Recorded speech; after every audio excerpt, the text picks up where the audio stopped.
안녕하세요, 우리 친구들. 여러분들의 국어를 탄탄하게 만들어드리는 도시락 국어 은하쌤입니다. 자, 우리 친구들 이번 시간은요, 우리 시점에 대해서 한번 공부를 해보도록 할 건데요. 여러분들 중학교 때도 시점 다 공부했잖아요. 이제 우린 여기에서 살짝만 더 나아간 정도를 한번 배워보도록 할 겁니다. 알겠죠? 자, 그럼 일단 우리 오늘 소설의 시점, 서술 방식 이렇게 두 가지 배울 거고요. 이제 잠깐만 있다가 우리는 시점에 대해서 한번 들어가 보도록 하겠습니다.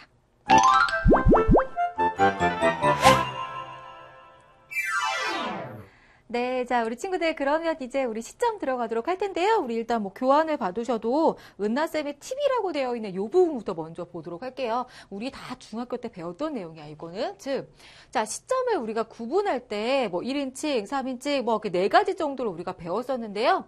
일단 서술자가 작품 안에 있느냐 혹은 밖에 있느냐라는 거에 따라서 자, 안에 있으면 1인칭이고요. yes. 그리고 밖에 있으면 3인칭이라고 이야기했었어요. 제가 중학교 때 저랑 같이 수업을 들었던 친구들은 기억하겠지만 제가 이렇게 그림을 그렸었죠. 이게 네모칸 안에다가 이게 작품이라고 생각하면 여기에 인물들이 이렇게 있는 거지, 인물들. 자, 그랬을 때 이 등장인물 중에 하나가 서술자라면, 즉 이럴 때 바로 서술자가 작품 안에 존재한다라고 볼 수 있는 거고요. 3인칭 같은 경우는 역시 똑같은데, 자, 인물이 있어. 인물이 있는데 서술자가 이 두 등장인물 중에 아무도 아닌 거 아니고 오히려 이 밖에 어딘가에 위치하고 있을 때 3인칭이라고 하는 거예요. 알겠죠? 그래서 우리는 이쪽부터 먼저 봅니다. 일단 서술자가 작품 안에 있어요. 서술자는 대체로 작품 안에서 나가 되는 거죠. 그치? 근데 이 나가 뭐일 때?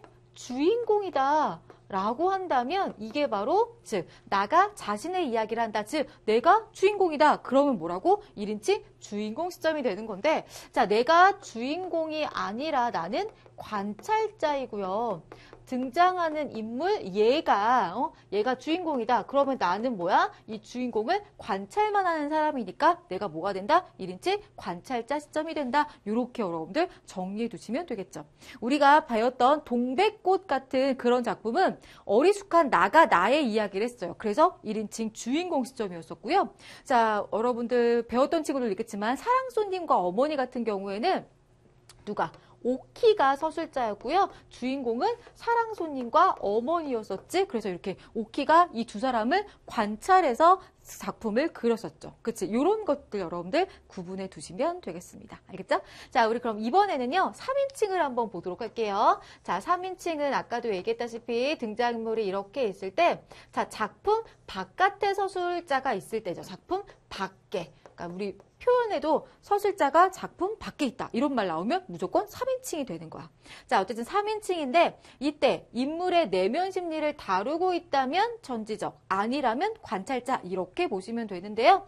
제가 이렇게 설명 많이 드려요. 자, 내면 심리를 다루면 그리고 행동 묘사는 다 가능해. 행동 묘사는 다 가능하고 내면 심리까지 모든 게 다 가능하면 전지적. 자, 심리는 다루지 못하고 오히려 오로지 행동만 보여주고 있다면 바로 적가 관찰자. 즉 무슨 얘기냐면 여러분들 지난번에 성격 제시 방법 같은 거 배웠습니다. 우리 즉 행동만 보여주는 거. 행동만 보여주고 또 내면 심리까지 다 말해주는 거. 우리가 이걸 말해주기라고 했었죠. 즉 전지적 작가 시점은 말해주기가 가능하다라는 거야. 말해주기가 가능하다. 그런데 작가 관찰자는 그냥 보이는 행동만 우리에게 묘사해주니까 즉 보여주기만 가능하다라고 볼 수가 있겠죠. 즉 여기 있는 이 서술자가 어떤 태도를 취하는 거야. 그냥 이렇게 멀리서 이렇게 보고만 있어. 즉 이럴 때는 작가 관찰자 시점으로서 행동만 보여줄 수 있는 거죠. 그러나 이 서술자가 마치 뭐 신과 같은 존재라고 한다면 신이니까 얘네들이 어떤 심리를 가지고 있는지 어떤 행동을 하고 있는지 다 알 수 있죠. 요럴 때 바로 전지적 작가 시점 이렇게 부르게 됩니다. 알겠죠? 우리 여기까지는 뭐 다 알 것 같아요. 이제 자 요렇게 꼭 구분해 두시고요. 이제는 우리 이제 한 발짝 더 나가서 각각의 어떤 특징들이 조금씩 더 있는지 한번 살펴보도록 할 텐데요. 1인칭 주인공 시점 일단 나가 서술자인 나가 작품 속에 주인공으로 등장 입장에서 이야기를 전개해 나가고요. 자, 아무래도 주인공이 자기의 이야기를 하기 때문에, 그쵸? 내 마음은 내가 잘 안다. 즉, 주인공의 내면 세계를 효과적으로 표현할 수 있게 되는 거죠. 그 다음에 독자들에게 직접 말하는 느낌이 들기 때문에 친근감과 신뢰감, 약간 이 1인칭 주인공 시점 어떤 느낌이냐면, 여러분의 베프, 절친이 여러분들에게 나 어제 이런 일이 있었어 하고 이렇게 알려주는 것 같은 이런 느낌이 들어. 그러다 보니까 절친에게 친근감, 신뢰감 이런 거 느낄 수밖에 없겠죠. 또 주인공이, 이게 또 단점이야. 주인공이 자신의 입장에서만 말하기 때문에 내용이 주관적일 수도 있다는 거야. 자, 예를 들어서 자, 내가 있고요. 자, 지금 나의 절친이 자기가 어떤 B라는 친구랑 싸웠던 얘기를 나한테 들려주는 거야. 그래서 들려보면 천하에 이런 나쁜 년이 없는 거죠. 얘네들이 지금 싸운 거야, 싸운 거. 이 얘기를 얘가 나한테 해주면 얘가 완전 나쁜 년처럼 우리가 그려지죠. 그치? 그런데 나중에 만약에 얘한테서 그 사건의 전말을 다시 듣게 되면 아예 화낼 만도 했네. 내지는 뭐 이렇게 된 거구나라고 해서 또 친구를 이해하게 되잖아요. 그치? 자, 이렇게 될 때는 오로지 우리가 얘의 이야기만 들을 수밖에 없기 때문에 내용이 주관적이다. 또 독자는 주인공이 보고 느낀 것만 알게 된다는 그런 한계점도 있습니다. 맞아요. 오로지 얘의 입장에서만 내가 그 이야기를 듣기 때문에 이렇게 한계가 있을 수 있는 거죠. 이렇게 보시고 이번에는 1인칭 관찰자 시점 볼게요. 관찰자는 이렇게 내가 다른 사람을 관찰해서 우리에게 들려주는 건데요. 작품 속에 등장하는 즉 부수적인 인물, 관찰자인 나가 자기가 아니라 다른 그 주인공에 대한 이야기를 전달하는 시점으로서 나는 관찰자다. 자, 그래서 나는 나의 눈에 비친 것, 즉 이 사람의 심리 이런 건 안 보여주고 눈에 비친 것만 관찰해서 보여주는데 주인공이나 등장인물의 내면이 직접 드러나지 않아서 맞아요. 오히려 긴장감과 신비감을 주고 우리로 하여금 어떻게 될까? 저 사람은 어떤 생각일까? 이런 것들을 자꾸 상상하게 만드는 거죠. 독자는 나가 전해주는 내용을 바탕으로 이렇게 주인공의 심리나 성격을 추측해야 되는, 즉 독자들의 상상력을 더 자극하는 이러한 장점들도 있다라는 거예요. 이렇게 기억해 주세요. 반면에 아까 1인칭 주인공 시점은 그런 게 없겠지. 왜냐하면 본인의 내면 세계를 다 얘기해 주니까. 그치? 이번에는 작가 관찰자 시점 볼게요. 서술자가 소설의 사건이나 인물의 행동을 어떻게 관찰자의 위치에서만 이렇게 보여주는 거야. 즉 보여주기 기법을 쓸 거라는 거죠. 보여주기 기법만. 자, 서술자는 객관적인 태도의 눈으로 보는 것만을 서술하며 일체 그쵸 해설이나 평가는 하지 않기 때문에 오히려 극적인 효과. 여기 있는 이 극적이라는 건 드라마틱하다라는 의미이기도 하지만 또 어떤 의미냐면 연극적이다라는 거야. 연극적. 우리가 연극이나 영화 같은 거 보고 있으면 등장인물이 행동하는 것만 보지 뭐 서술자가 짠하고 나타나서 등장인물의 심리를 우리에게 말해준다거나 이런 거 없잖아요. 그치? 이런 느낌이라는 거예요. 또 서술자는 그쵸 작품 밖에 있으므로 인물을 부를 때는 그녀, 뭐 어문나 이런 것처럼 3인칭 대명사나 그 사람의 이름 이런 것들로 부르게 되고요. 독자는 서술자의 객관적 설명을 통해서 사건 전개나 작가의 의도에 대해서 적극적으로 맞습니다. 역시나 그냥 보이는 대로만 알려주기 때문에 나머지 부분들은 다 우리가 어떻게 해야 돼? 상상해야 돼. 이거는 즉 관찰자 시점들이 독자로 하여금 많은 것들을 상상하게 만드는 거죠. 그치? 이렇게 보시면 되겠어요. 자, 마지막으로 전지적 작가 시점 보면 서술자가 작품 밖에서 등장인물과 사건에 대해 서술하는데 서술자는 신처럼 등장인물들의 모든 걸 다 알고 있다. 그래서 뭐 할 수 있다? 말해주기가 가능하다라는 거야. 물론 보여주기도 당연히 가능한 거야. 이거는 말해주기도 가능하고 보여주기도 가능하다.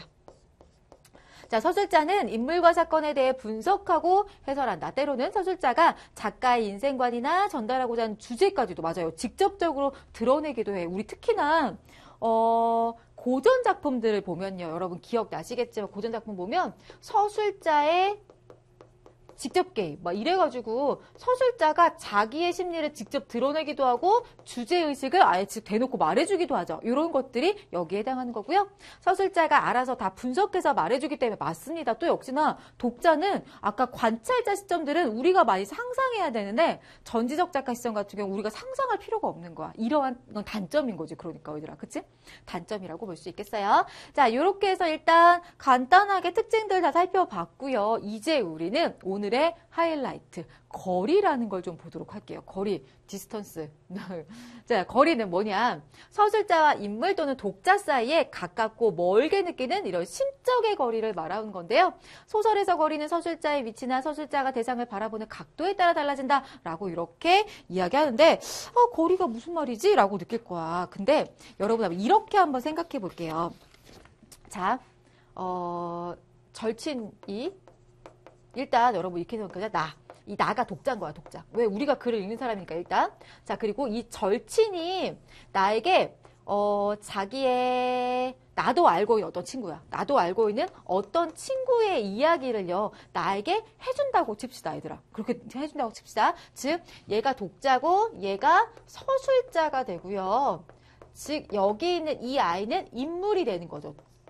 소설 속에 등장하는 인물. 자, 이렇게 봤을 때, 자, 나는 일단 나의 절친이 자기가 있었던 일을 나에게 그대로 얘기해주니까 이제 나의 절친이잖아. 그치? 그러니까 어떻게 느껴? 나는 이걸 가깝게 느낀다라는 거죠. 그치? 그리고 또 하나, 이 절친도 얘랑 다 친구이기 때문에 얘들도 가까운 사이라고 볼 수 있고요. 또, 나도 얘랑 어떻게 보면 가까운 사이라고 볼 수 있겠지. 이런 거 말한 거. 또는, 보면, 자, 이번에는 또 이렇게 또 나에게 어떤 이야기를 들려준 사람이 예를 들어 신문 기자라고 치자, 얘들아. 내가 신문을 읽고 있는 거야. 자, 신문 기자는요, 어떤 사건에 대해서 나에게 이 이야기를, 팩트들을 나에게 전달해 주죠. 그치? 근데 팩트들을 전달해 줄 때, 자, 독자.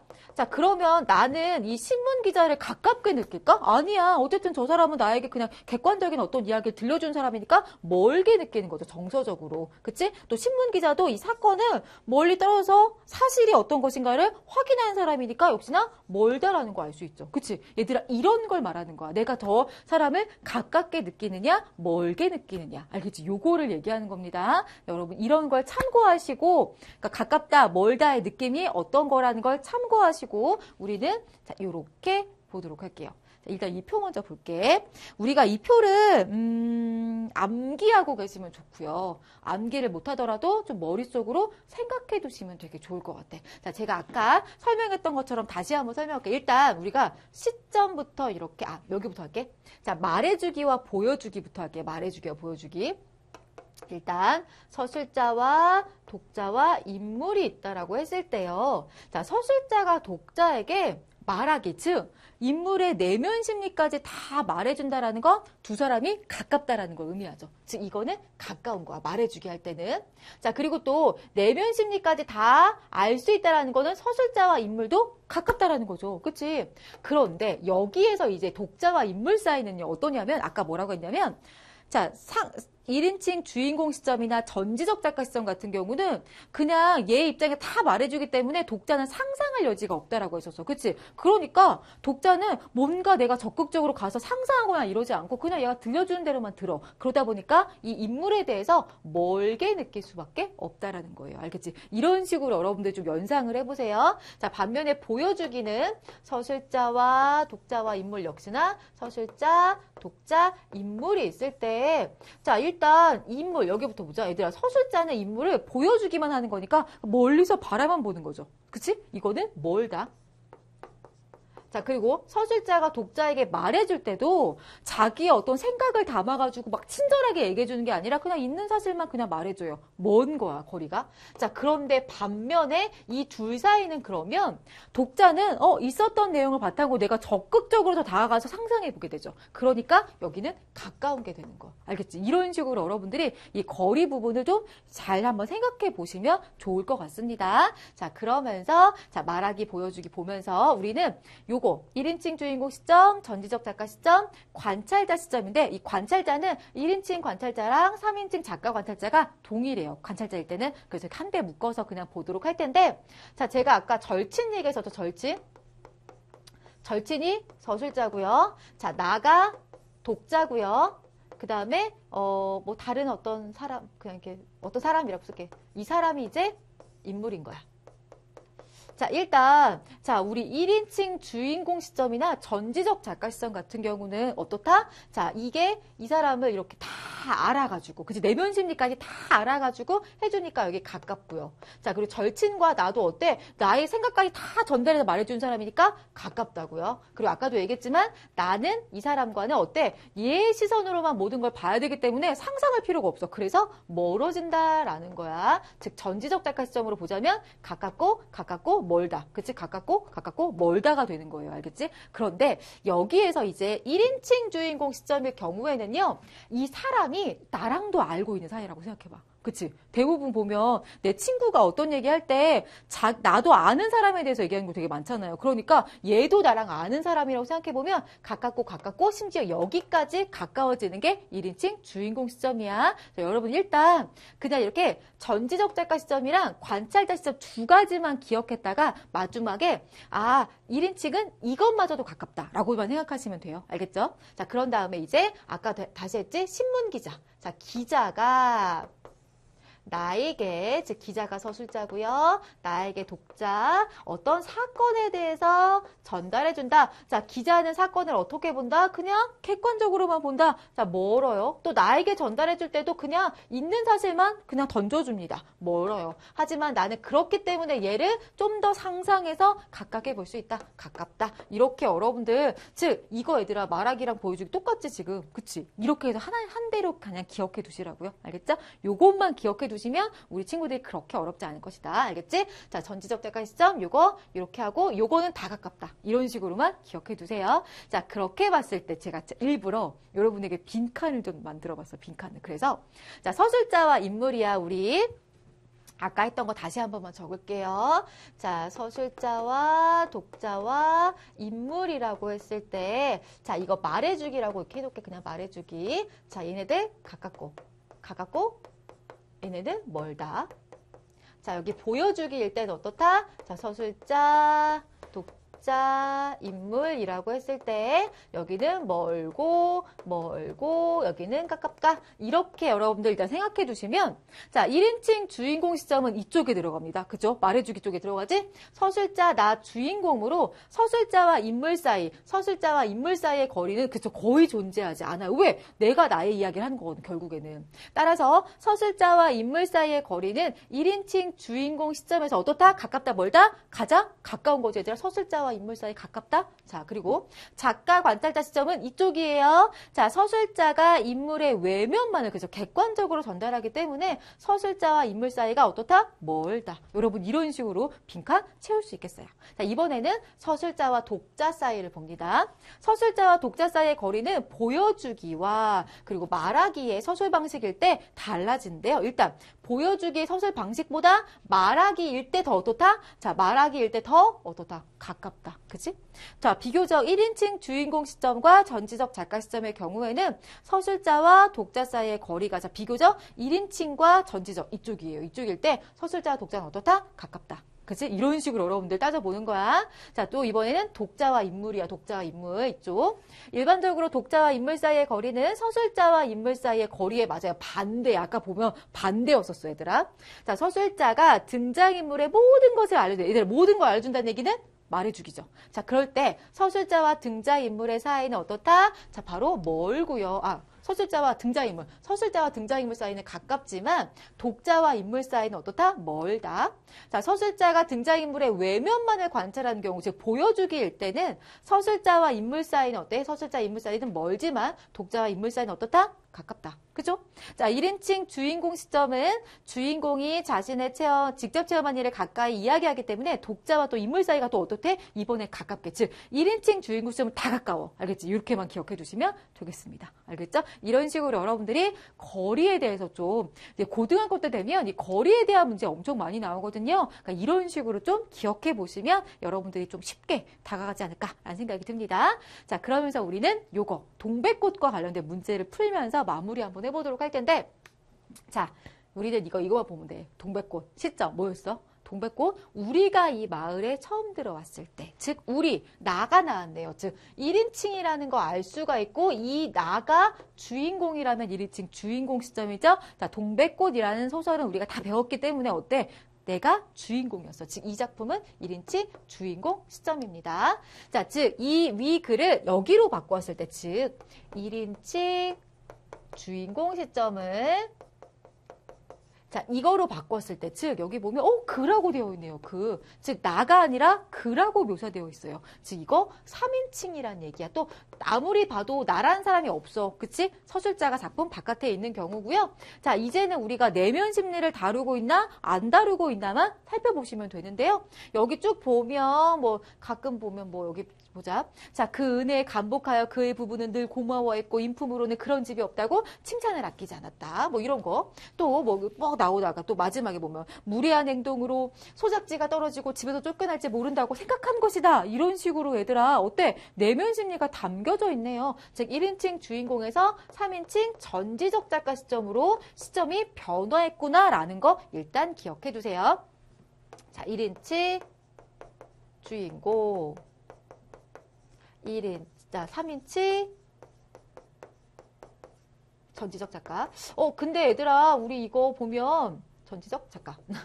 둘 다 어때? 말해주기 계열이었다? 일단 우리 다시 한번 이거 볼게요. 서술자, 독자, 인물. 서술자, 독자, 인물. 이렇게 봤을 때, 자, 우리 1인칭은 다 어떻다고? 다 가까워. 알겠지? 다 가까워. 그런데 서술자, 독자, 인물을 보시면, 자, 여긴 어때? 가깝고요. 여기 가깝고요. 여기가 멀다라고 했었어요, 여러분. 요거 다시 한번 기억해 주시면서 보세요. 일단, 자, 적절한 건데요. 자, 1인칭에서 3인칭으로 바뀌었다고 해서 극적 긴장감이 더 생겨나거나 하지는 않습니다. 1번 아니고요. 또 1인칭 여기 인물의 육성은 실제 목소리란 뜻이거든요. 근데 1인칭 주인공 시점에서 3인칭으로 넘어가면 오히려 인물의 육성을 느낄 수가 없는 거죠. 1인칭이야말로 본인이 본인 얘기를 하는 거니까 인물의 육성이 더 느껴지는 거지. 이건 오히려 1인칭 주인공 시점에 대한 설명이고요.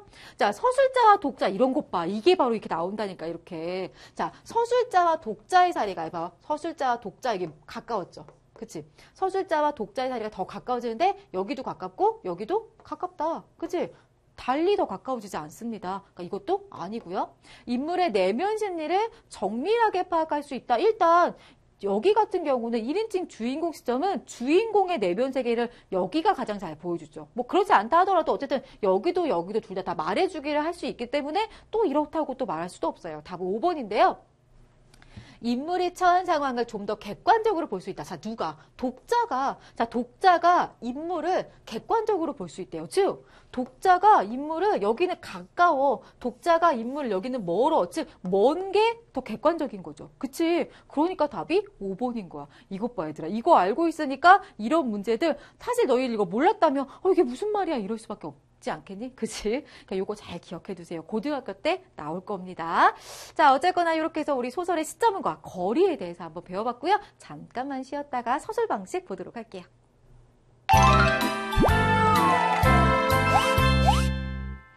네, 자, 우리 친구들 그러면 이번에는요, 소설의 서술 방식, 오늘 문체와 어조에 대해서 한번 배워보도록 할 텐데요. 일단 문체가 뭘까? 문체는요, 작가만이 가지고 있는 개성적인 어떤 그 글의 스타일을 얘기하는 거야. 우리가 가수를, 우리 복면가왕 같은 거 있잖아. 복면가왕을 딱 보면요.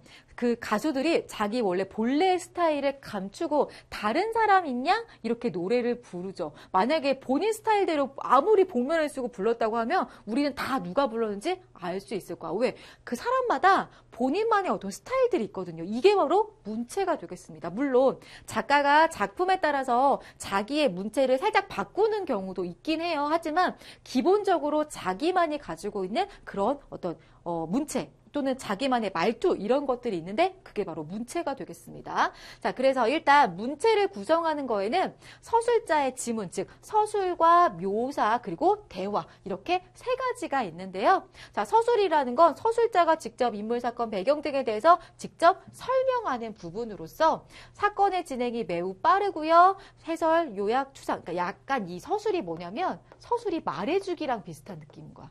작가가 그냥 말해주는 거야. 다 말해주는 보다니까 그냥 사건이 훅 하고 빨리 정리가 돼서 요약적으로 제시할 수 있는 거고요. 자, 묘사라는 건 일종의 보여주기에 해당하는 내용이 되겠습니다. 그래서 서술자가 인물, 사건, 배경 등을 그림 그리듯이 구체적으로 우리에게 전달, 즉 보여주는 거죠. 그러다 보니까 우리에게 조금은 자세하게 설명하고 보여줘야 되니까 좀 느려지겠죠. 그치? 그래서 사건의 진행 속도는 느리지만 독자들에게 훨씬 생생하고 객관적이고 사실적인 이미지를 전달할 수 있고요. 자, 대화는 등장인물들이 주고받는 말을 얘기하는 거야. 그래서 인물들의 대사를 통해서 사건이 진행되며 인물의 심리와 태도를 간접적으로 그 대사를 통해서 우리에게 전달해 주는 거죠. 이렇게 여러분 기억해 두시면서 자, 문체는요, 뭐 여러 가지가 있지만 일단 아주 간단하게는 이런 식으로 여러분들 기억해 두는 게 좋을 것 같아요. 이렇게 반대인데 만연체와 간결체. 즉 만연체는 길이가 길어요. 간결체는 짧아요. 근데 길다 보니까 자세하게 설명할 수 있는 거죠. 그래서 좀 차분하고 설명적인 느낌을 준다면 간결체는 짧게 툭툭툭툭 지나가는 거니까 어때? 굉장히 좀 빠른 느낌이 드는 거죠. 그래서 속도감, 긴장감이 느껴지고요. 자, 강건체와 우유체. 즉 강건체는 강한 느낌, 우유체는 부드러운 느낌 이렇게 생각하시면 되는데 자, 강하다 보니까 무게감이 있고 뭔가 활발한 느낌이 있다면 여기는 멋스럽고 좀 우아하고 이런 느낌이 난다. 자, 화려체와 건조체는 화려체, 즉 수식어를 많이 써가지고 화려한 느낌이 드는가 하면 건조체는 수식어 없이 아주 간결하게만 그냥 뚝뚝뚝뚝 써버리는 걸 얘기하는데요. 자, 아무래도 화려체는 수식어를 많이 쓰니까 화려하고 좀 세련된 느낌이 있다면 여기는 좀 지적인 느낌, 뭔가 군더더기 없이 깔끔한 느낌, 이런 느낌을 줍니다. 자, 그러면서 또 뭐 예스러운 문체 이런 것들은 한자와 고어, 좀 옛날에 쓰던 그런 말들을 많이 사용하니까 좀 전통적인 느낌, 예스러운 느낌이 많고요.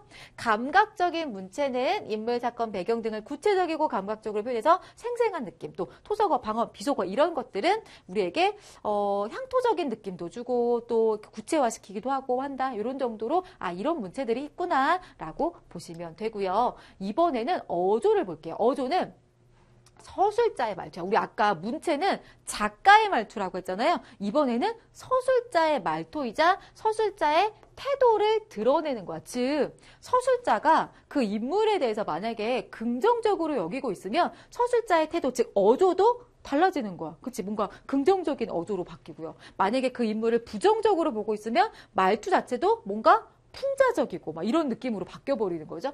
자, 그걸 얘기하는 거야. 그래서 이 기능은 작가의 태도나 가치관, 안목 등을 서술자를 통해서 드러내고요. 작품 전체 분위기를 형성하고 작품의 주제를 간접적으로 드러냅니다. 그러니까 우리가 이런 거죠. 문체와 어조의 차이는 선생님 말투 따로 있잖아. 그치? 선생님 말투가 따로 있는데 선생님이 만약에 내가 싫어하는 누군가에 대해서 얘기한다면 그 사람에 대해서 약간 좀 비아냥거리듯이 좀 안 좋게 얘기하겠죠. 이게 바로 어조인 거고요. 나의 기본 말투가 문체다. 이렇게 보시면 돼요.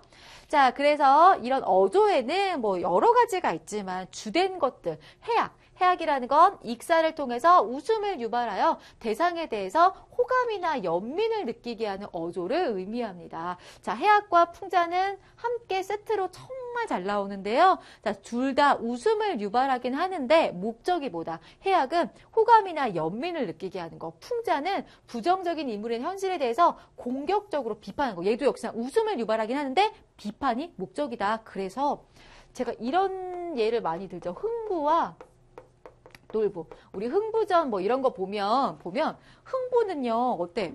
막 저기 가난해가지고 막 형님네 집에 쌀을 꾸러 가는데 그 형수님이 없어! 막 이러면서 그 밥주걱으로 이렇게 뺨을 딱 때리니까 밥주걱에 이렇게 밥에 볼에 붙었네? 그래가지고 이쪽 뺨도 더 때려달라고 얘기하죠. 그럼 이렇게 딱 떼가지고 이거 어떻게 하려고? 이거 그대로 가져가가지고 우리 자식 새끼들 요거리도 먹이려고 이런 행동을 한단 말이야. 근데 이게 되게 웃기면서 얘들아 불쌍하기도 하지 않니? 그치? 이거는 어떻게 보면 저기 흥부의 막 지지리궁상 찌질한 모습을 우리에게 보여주면서 이걸 통해서 흥부를 비판하려고 하는 게 아니라 아유 불쌍해 이런 감정을 유발하도록 웃음 짓게 만드는 거고요.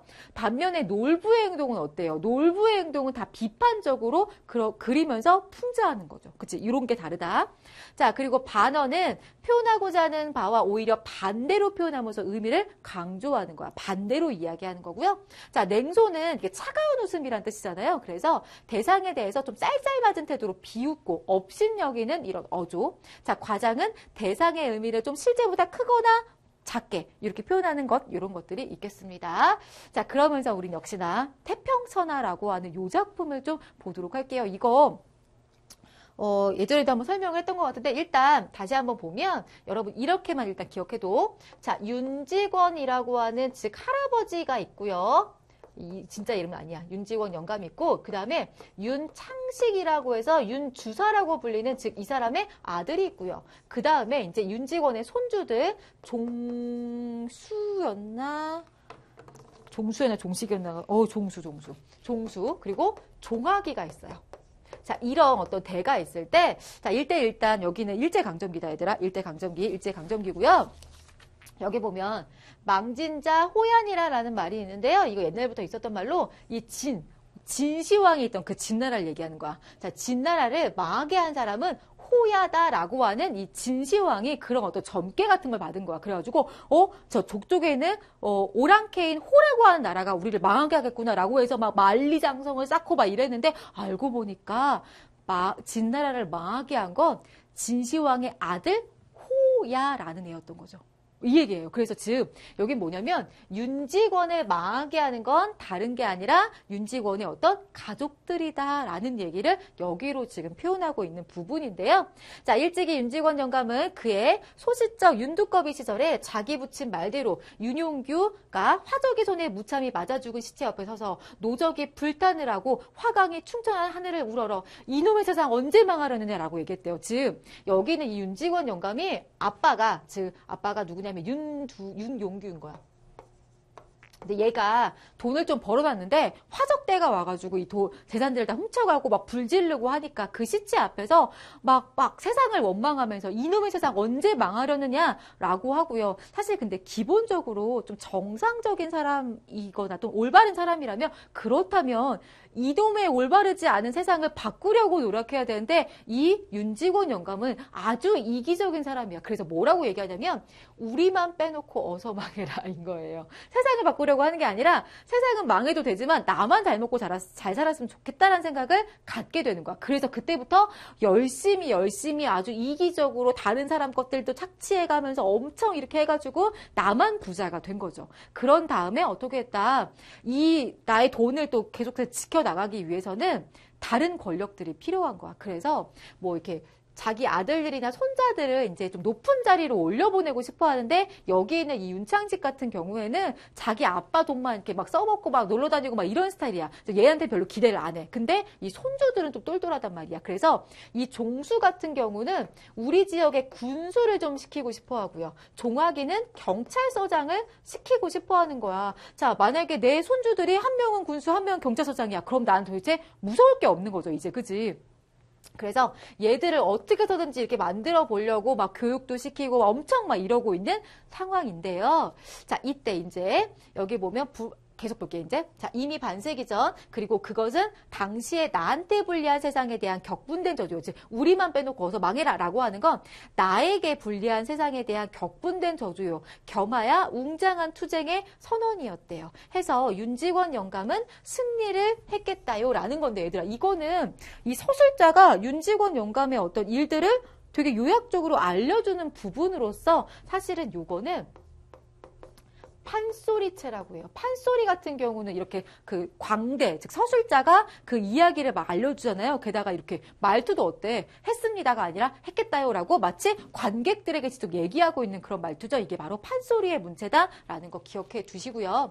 자, 그러면서 마침 이때 이제 내용이 지나가서 아이고 안 지워지네. 자, 이때 마당에서 햄햄 점자는 밭은 기침 소리가 나는데 지금 누가 오냐면 창식이가 온 거야. 이때 이제 무슨 상황이냐면 윤직원이 종수랑 얘기를 나눈 종수한테 야 너도 빨리 열심히 좀 해야지. 이 종학이는 일본에 지금 그 유학을 가 있는데요. 자, 얘는 졸업하고 돌아오면 금세 경찰서장이 될 텐데 너는 이러고 있다가 군수가 되겠냐 이러면서 막 종수를 막 이렇게 막 닥달하고 있는 그런 상황에서 지금 윤창식, 즉 자신의 아들이 온 거예요. 윤주사는 토방으로 내려서는 아들 종수더러 언제 왔느냐고 아른체를 하면서 역시 토방으로 내려서는 두 며느리의 삼가로운 무언의 인사와 마루까지만 나선 이복누이 동생 서울 아씨의 입인사를 받으면서 방으로 들어가서는 부친 윤직원 영감한테 절을 한 자리 구부리고서 아들 종수한테 한 자리의 절과 이복 동생 태식이한테 경례를 받은 후 비로소 한 옆으로 들어앉았습니다. 아우 문장 엄청 길어요. 얘들아 이러고 뭐라고 문장 길 때 뭐라고? 만연체다 이거. 그러면서 자 윤직원 영감이 해가 서쪽에서 뜨겠구나. 지금 아들이 왔는데 야 너 오랜만에 온다. 네가 오는 거 보니 해가 서쪽에 뜨겠구나 라는 식으로 이렇게 비아냥거리고 있어요 지금. 그러니까 뭔가 윤직원 영감과 이 아들 사이는 별로 사이가 안 좋은 거야. 왜냐면 윤직원 영감이 이 아들도 잘 만들고 싶었겠지. 근데 막 말 안 듣고 맨날 막 놀고 막 이러니까 마음에 안 드는 거야, 지금. 자, 어쨌든 아들의 이렇듯 부르지도 않은 걸음을 더욱이나 안방에까지 들어온 것을 이상 타고 꼬집는 소리입니다. 뭐하러 오냐? 돈 달래러 오지? 이런 식으로 자기 아들한테 이렇게 얘기하네요. 자, 동경서 전보가 왔는데 뭐 이렇게 하면서 이것도 역시나 서술자가 표현하는 부분이야. 자, 지체를 바꾸어서 오히려 윤주사는 점잖고 너그러운 아버지로, 윤직원 영감은 속상하고 경망스러운 어린 아들로 바꾸어 놓았으면 꼭 맞겠다. 즉, 대체로 보면 아빠가 이제 너그럽고 아들은 좀 이렇게 되는데 여기는 오히려 반대로 막 아빠가 막 더 경망스러우니까 이렇게 했으면 좋겠다. 얘들아, 서술자는 윤직원 영감을 엄청 좀 안 좋게 보고 있구나. 그치? 되게 부정적인 태도로 이렇게 그리고 있구나라는 거 알 수가 있고요. 자, 이런 게 다 어때? 풍자라고 볼 수가 있겠죠? 또 동경서 정보 종아기 놈이 경시청에 붙잡혔다고요 라고 하는 거야. 경시청에 왜 잡혀? 그러면서 응? 하면서 윤직원 영감이 외치는 소리도 컸거니와 엉덩이를 꿍 하고 찢는 바람에 하마터면 방구들이 내려앉을 뻔했다. 이거 어때? 지금 윤직원 영감이 깜놀한 장면을 이렇게 약간 우스꽝스럽게 그리고 있는 거예요. 일부러 윤직원 영감을 우스꽝스럽게 즉 희화화해서 그리고 있는 거예요.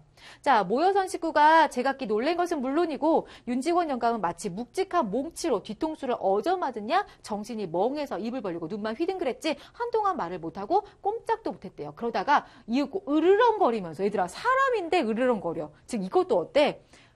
웃기게도 묘사하는 거지만 이 윤직원 영감은 거의 짐승 같은 놈이다 라는 걸 이런 식으로 표현하는 거야. 으르렁거린다라고. 잔뜩 쪽을 들이고 앉습니다. 거 웬 소리냐? 거 웬 소리요?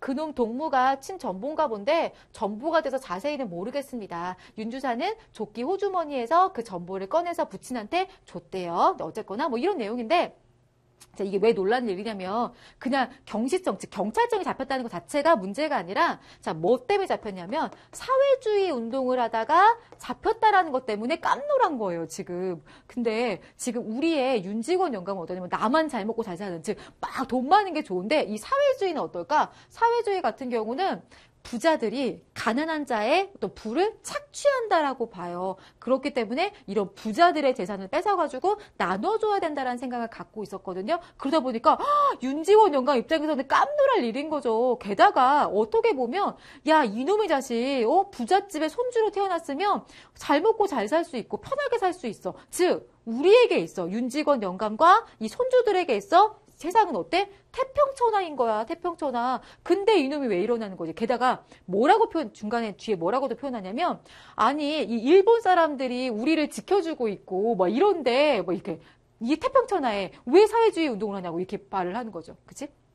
그래서 이게 어떻게 보면 자, 이 사람에게는 태평천하지만 사실은 어때? 이 당시 일제강점기는 얘는 이런 사람들을 제외한 나머지에겐 다 뭐였을까? 지옥 같았을 거야. 근데 이 사람은 태평천하라고 하는 거죠. 오히려 지금 작가는 반어법을 씀으로써 이 인물 오로지 자기밖에 모르고 민족이라던가 나라라던가 이런 것들을 전혀 생각하지 않고 오로지 본인만을 생각하는 이 윤직원 영감을 풍자하기 위해서 이렇게 반어법을 쓰고 있다라는 거예요. 자, 일단 문제 볼게요. 그래서 인물을 희화화함으로써 해악성을 높이고 있고요. 판소리의 문체를 끌어다 씀으로써 인물 맞아요. 아까 판소리 문체 썼었지? 그리고 반어적인 표현, 즉 태평천하라고 하는 이 제목 자체가 반어법이다. 그래서 인물의 부정적인 측면, 아주 이기적인 면을 폭로하고 있고요. 자, 경어체 문장, 즉 존댓말로, 즉 서술자가 우리들에게 존댓말로 계속 이 이야기를 전달해줘요. 약간 판소리처럼. 그래서 독자에게 직접 말하는 것 같은 느낌을 주는데 자, 세밀한 장면 묘사로 시대적 배경,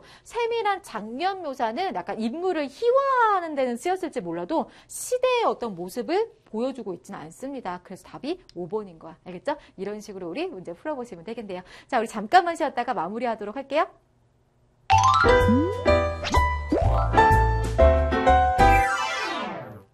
네, 자, 마무리 빨리 할게요. 자, 일단 서술자가 작품 안에 있으면 1인칭, 밖에 있으면 3인칭. 자, 1인칭 주인공인데 얘가 자기의 이야기를 하면 1인칭 주인공, 그리고 아니면 1인칭 관찰자. 자, 내면 심리를 할 수 있다면 전지적, 할 수 없다면 작가 관찰자. 여러분 이런 식으로 간단하게 일단 기억해 두시고요. 자, 여러분 요거 기억나시죠? 자, 1인칭 주인공 시점은 다 가까워요. 그리고 전지적 작가 시점은 가깝고 멀다. 관찰자는 바꾸면 돼. 멀다 가깝다. 알겠지? 그리고 말하기는 얘랑 똑같아요. 가깝과 멀다. 보여주기는 또 여기랑 가깝다. 이렇게. 여러분 이런 식으로 간단하게 기억해 주셔도 되고 아까 제가 삼각형처럼 그렸던 거 있지? 요런 거로 기억하셔도 괜찮습니다. 알겠지? 요거 기억해 두시고요. 자, 문체의 종류 길이가 긴 거 만연체, 짧은 거 간결체. 자, 강하고 딱딱하면 강건체, 여기는 우유체.